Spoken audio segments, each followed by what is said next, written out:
Ich glaube, es ist Zeit für die Wahrheit. Der Staat hat in der Corona-Krise Millionen Menschen geschädigt, körperlich, psychisch und existenziell. Er hat Zehntausende Menschen umgebracht. Warum? Weil er die Bürger in einen Lockdown, der völlig sinnlos war, hineingetrieben hat, weil er sie in eine, meiner Meinung nach, kriminellen Covid-Impfkampagne hineingetrieben hat, mit einem Impfstoff, der bekanntermaßen nur einen marginalen Nutzen hat und ein riesengroßes Nebenwirkungsspektrum. Der Staat hat sich dabei vor einen Karren eines riesen Netzwerks spannen lassen, welches massiv unter Druck stand, 4000 Corona-Patente endlich zu Geld zu machen. Koste es, was es wolle. Und machen wir uns nichts vor. Der gesamte Lockdown, der Maskenzwang, ja, das Aufhetzen der Bürger, die Diffamierung der Kritiker hatte nur ein Ziel: den Leidensdruck zu erzeugen, damit ein Ladenhüter aus der Biowaffenforschung endlich zu einem zivilen Verkaufserfolg geführt werden konnte. Das kann in der Summe eigentlich nur als Angriff auf die Zivilbevölkerung bewertet werden, exekutiert vom Staat. Hierbei wurden schwere Verbrechen begangen, namentlich von den Ministern Spahn und Lauterbach und von den Institutsleiter Wieler und Cicucek. Meiner Meinung nach müssen wir über fahrlässige Körperverletzung und fahrlässige Tötung sprechen. Wenn wir ein Rechtsstaat sind, müssen diese Verbrechen vorm Gericht landen. Denn die nächsten Angriffe dieser Art sind bereits in Planung und werden weiter unsere Gesundheit beschädigen. Deswegen sage ich, die Corona-Krise ist erst vorbei, wenn die Verantwortlichen vor Gericht stehen. Also eine Reihe, muss man sagen, massiver Vorwürfe, die wollen wir hier in dieser Runde auch gleich in Ruhe diskutieren. Ich möchte aber einmal mit Ihnen persönlich an die Anfänge der Pandemie zurückgehen und auch auf Ihre Rolle. Sie sind niedergelassener Arzt, Sie leben in Heidelberg und Sie haben auch zu Anfangs geimpft. Ich habe ganz wenige sehr alte Patienten geimpft, weil sie gesagt haben, sie wollen ihre Enkel, ihre Kinder im Ausland besuchen und sie brauchen es. Sie haben mich wirklich angefleht. Ich habe sie massivst aufgeklärt. Sie haben mir 10, 15 Seiten dicke Aufklärung bekommen und habe sie gesagt, wollen Sie es trotzdem? Dann haben sie gesagt, ja. Dann habe ich das getan. Aber nach 8 Mal habe ich gesagt, ich kann es nicht mehr verantworten, habe aufgehört. Warum kam Ihnen der Gedanke, ich kann das nicht verantworten, ich mache das nicht mehr? Weil diese Impfung meiner Meinung nach gegen alle Standards zugelassen wurde. Alle Standards der Arzneimittelsicherheit wurden gebrochen und auch danach, die Überwachung hat überhaupt nicht funktioniert, auch mit Regelbruch. Weil auch das Ganze eigentlich ein Zwang war. Es ist so, dass durch meine Vorarbeit, ich habe ja viele Bücher zum Medizinsystem geschrieben, zur Wissenschaft, wusste ich, wo die guten Leute sind. Ja, die guten Leute waren in Deutschland Sönnigsen, Mühlhauser zum Beispiel oder Schrappe und in den USA Ioannidis. Das sind die führenden, die Top-Epidemiologen. Und ich habe mich an denen orientiert und die haben sehr schnell gesagt, das ist völlig übertrieben. Die Infektionssterblichkeit entspricht einer mittleren Grippe. Das hat sich auch nicht geändert. Und da war mir von Anfang an klar, das läuft schief. Hier wird irgendeine Nummer gefahren. Am Anfang dachte ich noch, es ist einfach Irrationalität oder es ist Unfähigkeit. Ich hätte mir diese Covid-Impfkampagne nicht träumen lassen. Als sie dann durchgezogen wurde, selbst bei Kindern, war mir klar, es ging immer nur um die Zulassung dieses Ladenhüters. Und dann habe ich eben recherchiert. Da stoßen Sie auf Menschen, die sich mit Patentrecht auskennen. Und Sie sehen, was eigentlich die Corona-Forschung war. Seit 25 Jahren manipuliert man Coronaviren mit dem Ziel, angeblich, um sie besser erforschen zu können und Gegenmittel zu verwenden. Aber die Betreiber dieser Corona-Forschung sprechen ganz offen darüber, dass es Biowaffenforschung ist. Und sie brauchen bei Biowaffen ein Gegenmittel. Da bietet sich die mRNA-Technologie an. Nur haben die einen enormen Finanzbedarf aufgebaut. Ja, also wir sprechen hier von den Leitern der großen amerikanischen Gesundheitsbehörden, aber auch den chinesischen Behörden, den 2 größten Stiftungen, die wir haben, Gates Stiftung, Wellcome Trust, Big Pharma. Und da floss wahnsinnig viel Geld rein. Und es ist ihnen nicht gelungen, in 25 Jahren einen zivilen Verkaufserfolg zu erzielen. Da wurden viele vom Patentamt abgelehnt und so weiter. Und die sprachen selber davon, man muss einen Hype erzeugen, damit wir unsere Investoren zufriedenstellen können. Und da gab es dann diese besondere Situation, ich möchte dich nicht zu lange dozieren, aber es gab diese besondere Situation. Wir wissen doch heute, das ist doch in den USA heute die führende Meinung, in Deutschland wird immer noch gemauert, aber dieses Virus ist ein manipuliertes Virus aus der Gain-of-Function-Forschung, finanziert von diesem Netzwerk, aber hergestellt in Wuhan. Und es ist da mit einem Unfall wahrscheinlich freigekommen. Peking hat komplett überreagiert, weil die wussten, das ist ein Produkt der Biowaffenforschung und hat den schärfsten und unmenschlichen Lockdown der aller Zeiten praktiziert. Dann hat sich Gott sei Dank dieses Virus als relativ harmlos herausgestellt, nicht für den Einzelnen. Also man kann daran sterben. Aber für die Gesellschaft war es nicht gefährlicher wie eine mittlere Grippe. Das zeigen alle Daten. In Deutschland gab es Leerstand in den Krankenhäusern. Und dann war im Februar eine ganz wichtige Phase gewesen. Denn der Westen hat sich dem Hype nicht angeschlossen. Sie können Zitate hören von Wieler, von Drosten, von Spahn, die gesagt haben, es ist eine Grippe. Und Ende Februar hat sich das ganze Ding gedreht, weil dieses Netzwerk seinen riesengroßen Einfluss, ja, die haben den größten Forschungsetat der Welt, genutzt hat, die westlichen Regierungen in Panik zu versetzen durch Modellrechnungen. Es ist doch, man weiß doch, dass Wieler und Drosten zu Seehofer gegangen sind und den Seehofer in Panik versetzt haben. Und dann quasi waren die Regierungen zu schwach, ja, um dem zu widerstehen und haben quasi sich vor diesen Karren spannen lassen.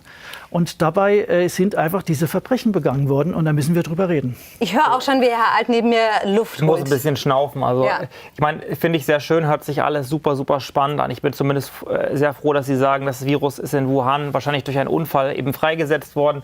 Aber ansonsten, also tut mir leid, das jetzt als internationale Verschwörung darzustellen, der Pharmaindustrie, das erscheint mir doch sehr weit hergeholt. Ja, Sie müssen das schon differenzierter sagen. Also in der Welt stand das sehr treffend neulich, zwischen einer Verschwörungstheorie und der Wahrheit liegen 12 Monate. Also man muss wirklich aufpassen, was man heute sagt. In 12 Monaten ist es nämlich bestätigt. Also wenn Sie mein Buch lesen, kriegen Sie so viele Fakten, so viel Zitate, so viele Quellen, dass Sie, glaube ich, nachdenklich werden. Glauben Sie, Herr Alt, bei all den Vorwürfen, die Herr Dr. Frank jetzt hier erhebt, dass man beispielsweise, vielleicht kann man diesen Punkt einmal herausnehmen, beim Thema Impfung Fehler begangen hat, dass vielleicht zu viel Druck ausgeübt wurde auf die Menschen, die sich nicht impfen lassen wollen? Ich finde die Impfentscheidung, also für mich persönlich, war es die beste Entscheidung, die ich treffen konnte. Ich finde aber immer noch, es ist eine Entscheidung, die jeder für sich selber treffen muss und dass man auch die Entscheidung jedes Einzelnen, jeder Einzelnen respektieren muss. Dafür bin ich auch immer eingetreten, dafür bin ich auch im Wahlkreis eingetreten, habe vielen Menschen zugehört, die sich Sorgen gemacht haben und habe dann nachher, und wir haben ja auch im Bundestag, muss man ja fairerweise sagen, wenn Sie diese Debatte verfolgt haben, letzten Jahr im April, haben wir ja auch nicht so diskutiert wie auf der Straße, auch so differenziert mit den unterschiedlichen Meinungsauslegern, haben am Ende eine Entscheidung getroffen. Und auch ich habe meine Entscheidung getroffen, nachher, was die Impfpflicht angeht. Ich finde eben, es ist eine private Entscheidung, habe mich also dann dagegen entschieden, diesen Anträgen zuzustimmen damals, eben auch nach Bewertung und Beratung auch in meinem Wahlkreis von von Krankenhaus, von Chefärzten, von Gesundheitsämtern, ne, nach einer sorgfältigen Abwägung. Und finde aber, also jetzt hier von Verbrechen zu sprechen, das ist sehr, sehr schwierig. Ich weiß nicht, also ob das juristisch haltbar ist, kann Herr Professor Böhme-Nessler sicherlich besser beantworten als ich. Aber also insgesamt, ich finde es sinnvoll und darum muss man gucken, ob sich eine Parlamentsmehrheit findet. Muss man das im Rahmen eines Untersuchungsausschusses gegebenenfalls aufarbeiten, diese Zeit? Sogar der Gesundheitsminister hat sich ja offen dafür gezeigt. Da muss man gucken, ob sich eine Mehrheit findet. Aber irgendeine strafrechtliche Relevanz, die vermag ich hier jetzt nicht zu erkennen. Geben wir doch die Frage, Sie haben sie ja schon eigentlich weitergegeben an Herrn Professor Böhme-Nessler. Sehen Sie da strafrechtliche Verbrechen, so wie Herr Dr. Frank das formuliert, in irgendeiner Weise vorliegen? Also Strafrecht guckt sich immer den Einzelfall an. Das heißt, Strafrecht ist sozusagen verhältnismäßig wenig geeignet, ein ganz großes politisches Problem aufzuarbeiten. Also ich bin mir mit Ihnen völlig einig, dass wir sagen, da ist politisch unheimlich viel schiefgelaufen. Wir müssen ganz genau hingucken, wir müssen es ganz genau aufarbeiten. Untersuchungsausschuss, parlamentarischer Untersuchungsausschuss ist schon mal eine gute Idee. Wir brauchen aber, glaube ich, auch noch mehr. Vielleicht brauchen wir auch noch eine Enquete-Kommission, vielleicht brauchen wir auch noch ein gesellschaftliches Gremium, in dem auch mehr Bürger mitsprechen. Also Verbrechen, das entscheidet ein Strafgericht im Einzelfall. Das kann sein. Es kann sein, wenn man einer Einzelperson nachweisen kann, dass bestimmte Pflichten nicht eingehalten worden sind. Im Medizinrecht, im Pharmarecht geht es ganz oft um Pflichten, die erfüllt werden müssen, praktisch. Wenn die nicht eingehalten worden sind und so weiter, dann ist das grundsätzlich denkbar. Aber eben, es geht um den Einzelfall. Ich habe Sie aber auch so verstanden, Herr Dr. Frank, dass Sie sagen, der ganze Komplex oder in diesem ganzen System, Pharmasystem, politischem System, Öffentlichkeitsdiskussion ist in den 3 Jahren oder 2,5 Jahren Corona was schiefgelaufen. Ich habe Sie auch so verstanden, dass Sie in Ihren Büchern andeuten oder schreiben, nicht andeuten, schreiben, es läuft schon länger was schief bei uns, in unserem Medizinsystem zum Beispiel. Und das ist dann eben eskaliert, als das ganze System auf dem Prüfstand stand. Das ist so ähnlich wie das, was ich vorhin gesagt habe mit dem juristischen System. Es stand auf dem Prüfstand und hat, sorry Herr Alt, das sehe ich ein bisschen kritischer als Sie und deutlich kritischer als Sie, da hat das nicht richtig funktioniert. Nicht so, wie es hätte funktionieren sollen.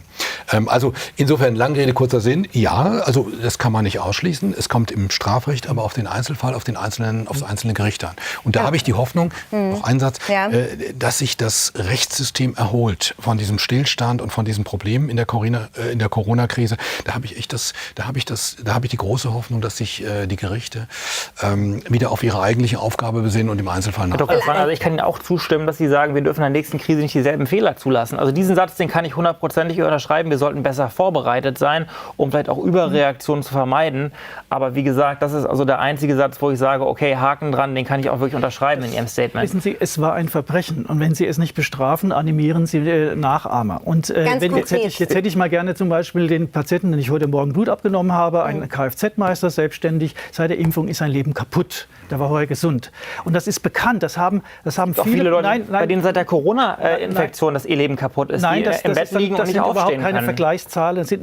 Kommen Sie mit Long-Covid, machen Sie mal eine Long-Covid-Studie mit geimpft und ungeimpft. Sie werden sich wundern. Also, das sind wirklich schwere Dinge verlaufen. Und jetzt, weil Sie sagen, ich schreibe schon lange Bücher darüber. Wir haben ein Problem in der Wissenschaft, ja, und wir haben aber auch ein Problem in der Gesundheitspolitik.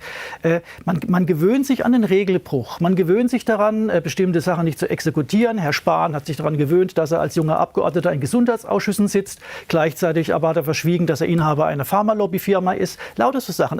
Lauterbach hat als Wissenschaftler extreme Regelbrüche begangen. Bei Sibutramine hat er ein gefährliches Medikament. Also die haben sich so dran gewöhnt. Ich sage dazu, wie so ein Geisterfahrer, der immer so durch die Einbahnstraße fährt, um Vorteile sich zu generieren. Das noch mit 100 Sachen. Wird er erwischt von der Polizei, gut, gibt es eine Geldstrafe und vielleicht Führerscheinentzug. Fährt er aber ein Kind tot, ist das fahrlässige Tötung. Und wenn das Paul-Ehrlich-Institut den gesetzlichen Auftrag hat, eine scharfe Impfsurveillance zu machen, eine Überwachung, und einen Auftrag hat, das mit den Daten der Krankenkassen zu vergleichen, und es einfach nicht tut, um meine Patienten, ich habe die Patienten in meiner Praxis. Was schildern die Ihnen, die Patienten? Die können teilweise nicht mehr laufen, die haben schlimmste Ausschläge, die haben, ob das jetzt wirklich mit dem Turbokrebs stimmt, weiß ich nicht. Es fehlen ja die ganzen Studien, die Wissenschaft versagt ja auch. Ja, und die Leute, die das machen wollen, werden diskreditiert. Also es ist wirklich schlimm. Und sie wurden jetzt lange total ausgegrenzt, die Impfopfer. Jetzt kennt man sie langsam wenigstens an, es fängt wenigstens an. So. Und wenn ich quasi als Einbahnstraßenfahrer ein Kind totfahre, dann ist das fahrlässige Tötung. Wenn Herr Ciszek seinen Auftrag nicht erfüllt, dann fühlt es sich für Herrn Ciszek vielleicht so an wie Business as usual. Aber er hat Menschen auf dem Gewissen dadurch. Wenn Sie da mal einmal bitte konkret, damit wir das auch hier in der Runde diskutieren können. Was konkret ist Ihr Vorwurf des Verbrechens? Welches Verbrechen wurde Ihrer Ansicht nach begangen? Also vor allen Dingen die Impfzulassung. Ja, die Zulassungsstudie ist so angreifbar. Diese 95% Schutz vor Covid-19 ist biologisch gar nicht möglich. Sie können bei einer Atemwegsinfektion viral durch Impfung die Schleimhäute gar nicht erreichen. Da findet aber die Ansteckung statt und auch Fremdschutz und so weiter. Ja, also das ist einfach ein Betrug. Wo Sie hingucken, Interessenskonflikte der Studienautoren. Wer hat keinen Interessenskonflikt angegeben? Die Gründer von BioNTech. Ja, die vorher Millionen vom Staat bekommen haben. Niemals hätte dieser Impfstoff zugelassen werden dürfen. Er wurde politisch durchgedrückt. Stephen Hahn von der FDA, die angefangen haben mit der Zulassung. Wo ist er heute? Ja, im Vorstand der Venture-Kapitalfirma, die Moderna finanziert hat.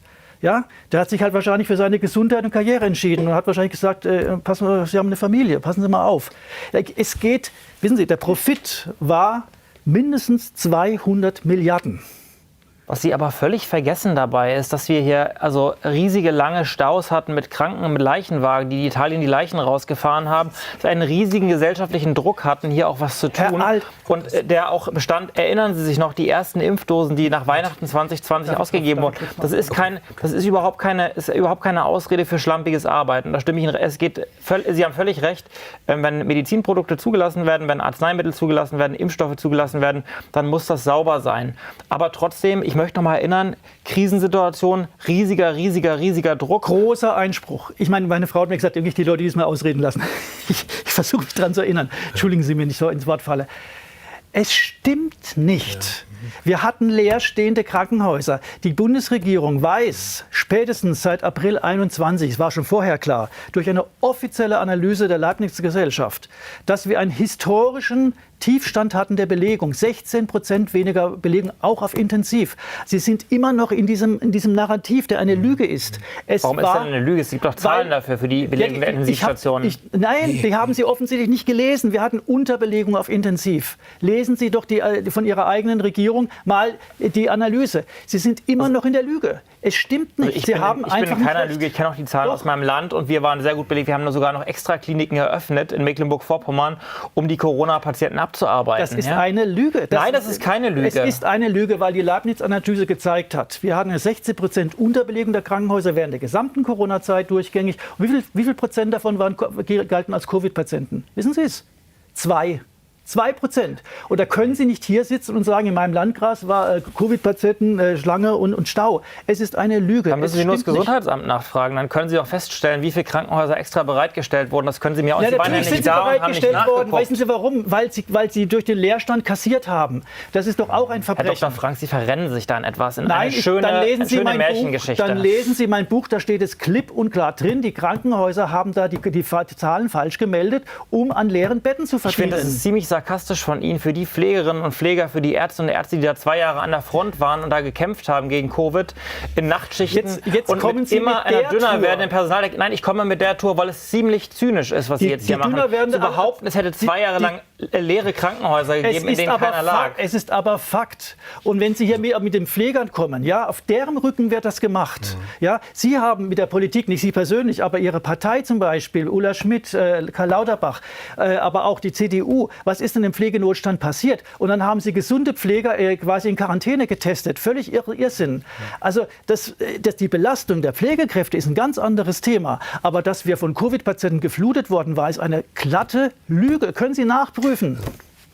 Also Sarah, ich möchte dich einmal in die Diskussion mit hereinholen und einmal einen großen Blick auf die Pandemie mit dir gemeinsam werfen. Wo siehst du große Versäumnisse, wo siehst du große Fehler? Ja, ich finde, man muss das alles so ein bisschen differenzierter sehen in 2 Seiten. Also das Wort Verbrechen initiiert ja so ein bisschen das Wort Absicht, dass die Politiker quasi absichtlich Menschen umgebracht haben. Dem ist ja nicht so. Also die Politiker waren ja in dieser Notsituation, Pandemie und wollten eigentlich, also mit dem Ziel, alles dafür tun, dass Menschenleben gerettet werden. Und vielleicht weiß man heute, dass es oft ein bisschen übertrieben war, jahrelang zu sagen, es geht um Leben und Tod. Diese Debatte hatten wir im Bundestag. Zum Beispiel, als wir die Delta-Variante hatten, war es sehr, sehr gefährlich. Also die war die schlimmste Variante. Und zu dem Zeitpunkt, wenn ich das richtig im Kopf habe, war das auch in dem Winter so, dass da die höchste Belegung war zu der Zeit.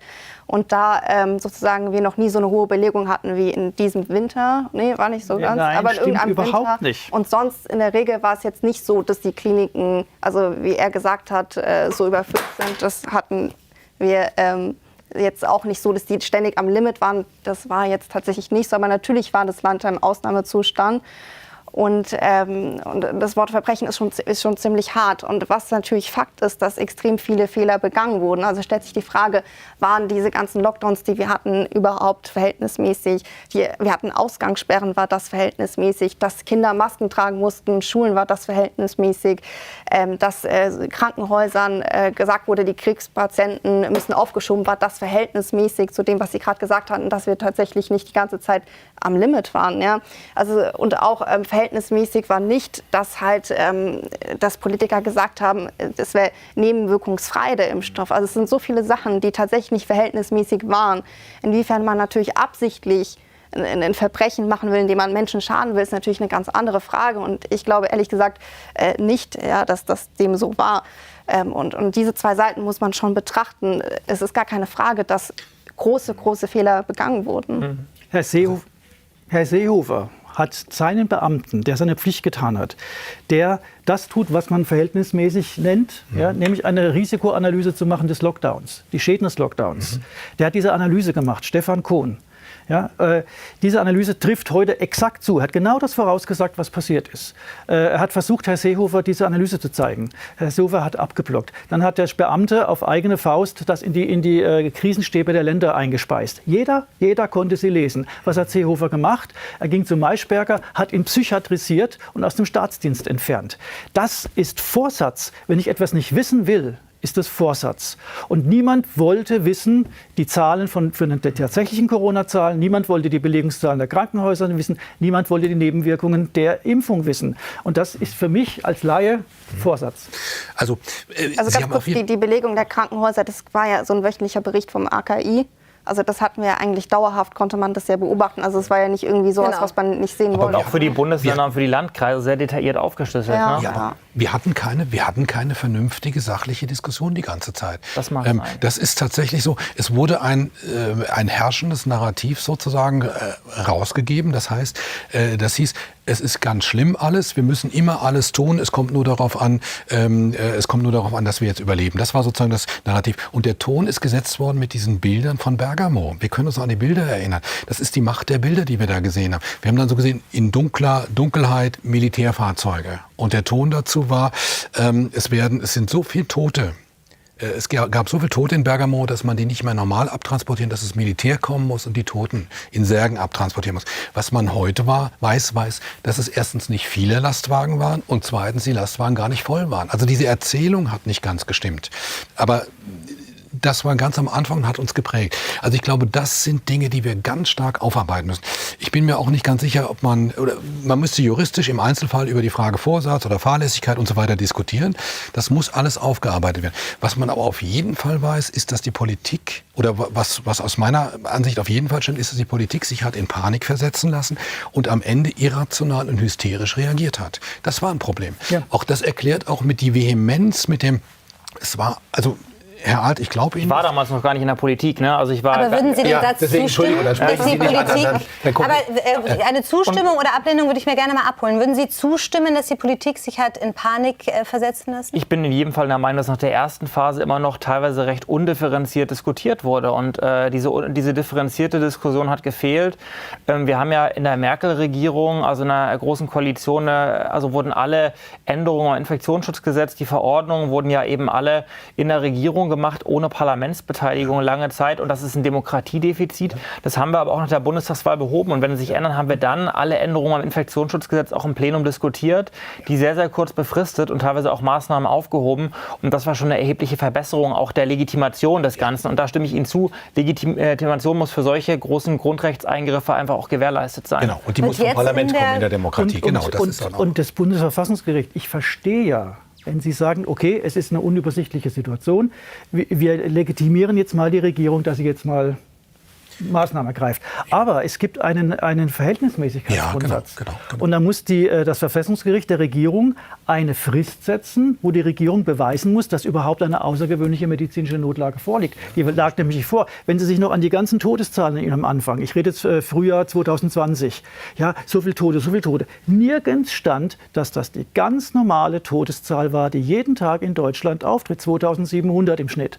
Da war nichts Außergewöhnliches. Und ich war im Bundestag als Sachverständiger im Gesundheitsausschuss. Ich habe sehr früh die Parlamentarier dort darauf hingewiesen, auf diese massiven Impfschäden. Ich habe ihnen klargemacht, verzweifelte Krankenschwestern, ich habe einen Fall geschildert, sie ist heute noch in meiner Praxis, geht ihr immer noch nicht besser. Jetzt wird sie noch vom Booster bedroht. Bitte stoppen Sie das. Was hat die Frau? Eine granulomatöse Mastitis, also da zersetzt sich die Brust. Ja, inzwischen sprechen auch die Ärzte von Impfschaden. Wissen Sie, die Parlamentarier haben mich verhöhnt. Ich weiß, was da im Hintergrund alles geht. Ja, dem gehört die Approbation entzogen, was ist denn das für ein Arzt und so. Die haben gar nicht zugehört. Die waren so in ihrem Wahn, die waren so in ihrer Hetze. Die waren gar nicht fähig, irgendwann zu antizipieren, haben wir da ein Problem. Das haben wir ja bereits festgestellt, dass ein bisschen differenziert in der Debatte dem Ganzen gut getan hätte, glaube ich. Ne? Das ist aber zu ganz kurz eine Sache dazu sagen darf. Also es muss man ja auch wieder diese zwei Seiten betrachten. Also tatsächlich gab es ja Menschen, denen hat diese Impfung geholfen. Davon kenne ich auch welche. Und da gibt es natürlich Menschen, die haben schwere Nebenwirkungen bis schwere Schäden, die wahrscheinlich für immer bleiben. Das sind diese zwei Seiten, die man auch betrachten muss. Also es war jetzt nicht alles schlecht, aber der große Fehler ist natürlich, dass diese Impfung dass man nicht früh genug gesagt hat, da gibt es Impfnebenwirkungen, stopp, erst mal anschauen, ganz genau gucken. Das wurde natürlich nicht getan. Und da sehe ich halt auch den Fehler bei den Ärzten, denn es gibt so viele Berichte, wo man weiß, die Ärzte haben das nicht weitergegeben. Die hatten einen Patienten, der gesagt hat, ich habe die und die Symptome, und die haben sich oft auch nicht getraut oder wollten nicht das zu melden. Und da sehe ich halt auch die Ärzte in Verantwortung und die Politik. Also ich glaube, wir haben das nicht gemacht, was man in der Demokratie eigentlich machen muss. Nämlich alle Informationen uns angucken, alle Fakten auf den Tisch legen und dann darüber diskutieren und dann politisch, demokratisch im Parlament entscheiden, was wollen wir denn? Welche Risiken nehmen wir in Kauf? Welche Risiken wollen wir nicht in Kauf nehmen? Aus welchen Gründen und so weiter sehen wir irgendwo welche Gefahren? Das Problem war, wir haben uns in der öffentlichen Diskussion und auch in der politischen Diskussion und auch in jeder Art von Diskussion zu sehr darauf beschränkt, nur eine bestimmte Meinung gelten zu lassen. Wir hatten faktisch hatten wir in den Hochzeiten von Corona keine richtige Meinungsfreiheit. Theoretisch, juristisch ja, praktisch nicht, weil sie unglaublich, wenn sie abweichende Meinungen vertreten haben zu diesem Narrativ, dann sind sie unglaublich angegangen worden, wie Sie es auch gerade geschildert haben. Job verloren. Und sie haben auch den Job verloren. Also wenn Sie sich öffentliche Äußerungen in der öffentlichen Debatte angucken, so im Vorfeld der Entscheidung zur Impfpflicht, also auch die letzten Monate vor der Impfpflicht nochmal, das war ja auch böse. Oder wenn Sie sich Äußerungen angucken, zum Beispiel von Böhmermann, der dann davon gesprochen hat, das ist nur eine von ganz vielen Äußerungen, die ist aber in der Öffentlichkeit toleriert worden und die hat den Ton geprägt und dann haben sich irgendwann andere gar nicht mehr getraut, was dagegen zu sagen. Böhmermann hat gesagt, Kinder sind, was früher in der Pest waren. Die Ratten waren das waren die Ratten, das sind jetzt die Kinder, die in die Schule gehen und sich anstecken und dann kommen sie nach Hause, dann stecken sie Oma und Opa an und das treibt die Pandemie. Deswegen haben wir monatelang die Schulen zugemacht. Wir haben keine Epidemiologen gefragt. Ich glaube jetzt nicht wegen Böhmermann, weil das, glaube ich, kann man auch unter Satire verstehen. Aber klar, es ist ein Fakt, dass wir die Schulen zugemacht Wegen haben. Seehofer. Seehofer hat das in die Welt gesetzt mit seinem Angstpapier und zwar im März 2020. Ja, genau. Da gibt's Aber Seehofer war ja nun damals kein Gesundheitsminister, sondern er war Innenminister. Ja, also er war eigentlich für jetzt Gesundheit an sich nicht. Aber er hat dieses Papier Wo ich Ihnen aber recht gebe, vielleicht ist der Punkt, dass man einander zuhören muss. Und also mein Büro damals, ich war ganz neu im Bundestag, wir haben pro Woche 1800 bis 2000 E-Mails bekommen im Vorfeld der Corona-Impfung. Also war eine riesige gesellschaftliche Debatte. Und normalerweise ist das ein bisschen bei uns so, dass wir sagen, wir beantworten die E-Mails in unserem Wahlkreis. Und die anderen Kollegen machen halt ihre Wahlkreise. Aber wir haben gesagt, wir beantworten jede E-Mail, die reinkommt. Irgendwann sind wir zusammengebrochen, 3 Wochen vor der Impfpflicht, weil wir es nicht mehr machen konnten, weil der ganze Bürobetrieb stillstand. Aber wir haben probiert, das ernst zu nehmen, auch zuzuhören, auch mal anzurufen und zu sagen, den Leuten einfach auch einen Stand zu geben, wo bin ich jetzt als Politiker, als Mensch, der das entscheiden muss, wo stehe ich jetzt im Moment gerade, wo bewegt sich meine Entscheidung hin, welche Argumente gibt es dafür und dagegen. Und das muss man, glaube ich, in solchen Krisen machen, zuhören, das ist auch eine Pflicht von Politikern, dieses Zuhören. Das hat manchmal auch eine bisschen fast seelsorgerische Funktion, aber Zuhören ist extrem wichtig, sonst können Sie auch nicht vertreten. Das würde definitiv, da sind wir auch schon fast nämlich drin in Ihrem Thema. Da will ich gleich ganz tief reinsteigen. Ich möchte Sie einmal, Herr Dr. Frank, fragen, denn Sie gehen ja einen Schritt weiter. Sie fordern nicht nur die Debatte, Sie fordern nicht nur die Aufklärung, sondern Sie wollen auch Menschen vor Gericht sehen. Fassen Sie für uns einmal zusammen, wen wollen Sie da sehen und warum? Na, ich möchte wissen, ob eben Minister, Institutsleiter, auch Bundeskanzler eben ihre Pflicht verletzt haben, ja, Regeln gebrochen haben, die dazu geführt haben, dass wir eben diese Gesetze bekommen haben, die ich für verbrecherisch halte, in der Wirkung zumindest, wenn ich mir die Opfer anschaue. Was natürlich ein großes Problem ist, und das ist natürlich, da möchte ich Ihnen durchaus auch zustimmen, ein großes Problem ist, wenn die gesamte Wissenschaftsfunktionärselite, nicht die Wissenschaftselite, aber die Funktionärselite, in dieses Panikhorn stößt.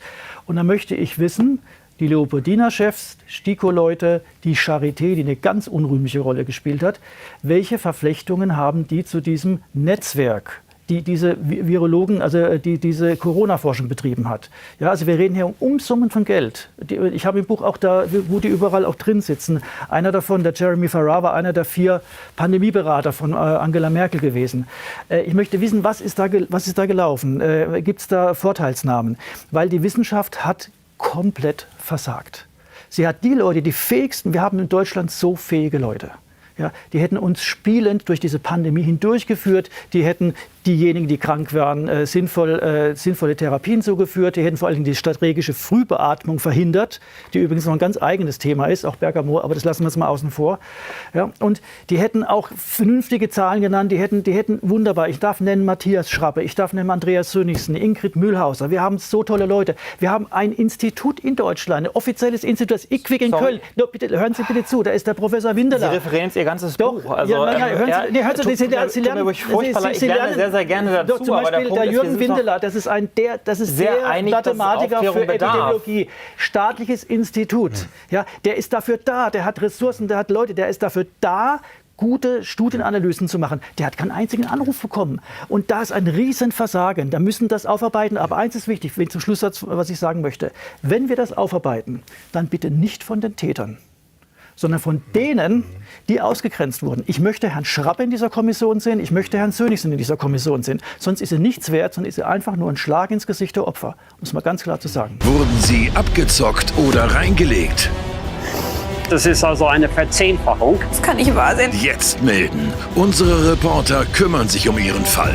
Vielen Dank. Bild kämpft für sie.